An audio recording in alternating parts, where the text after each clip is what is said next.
Steve, with just going back to that oats vetch example, where we're thinking now that we'll take the bulk of the biomass off as hay. Okay. Mm-hmm. So when you look at a cover crop, the reason why you grow it is, one, you're putting bulk organic matter back into soil from the tops.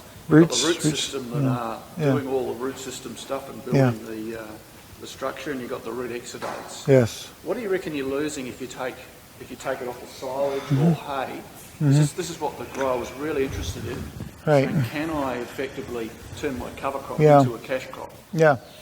And use it that way. What do you reckon you'd lose if you took that sort of bulk organic matter from the top off? You still have the stubble and the root system and the exudates.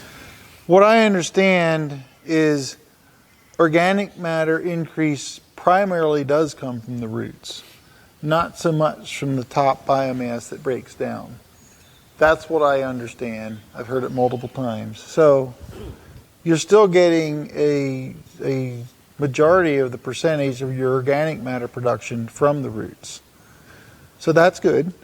Now you could say if it's totally for organic matter, what you take off is no longer there. Now if you have cattle grazing it, it comes out their back ends and goes right back.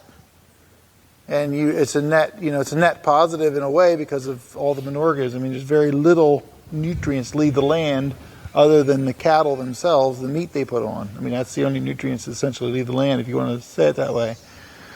Or if you bring it back as manure, which some people do, or compost or whatever. So if your objective is provide feed, forage, or whatever for cattle, you're meeting an objective. And that's valid, of course. But then again, it comes back to the question is, what is best for my overall objectives for this farm? And that comes down to farmer decisions. I would say, hey, if you have it there, I don't think I would buy feed from a neighbor if I can grow it myself and bring it in and use it. Now, if it's a really, really bad field and you want to bring it back to life quicker, maybe that field I'll just leave it on. And so there's compromise all around. You got to decide. I mean, this is agriculture. You have to make these decisions all the time.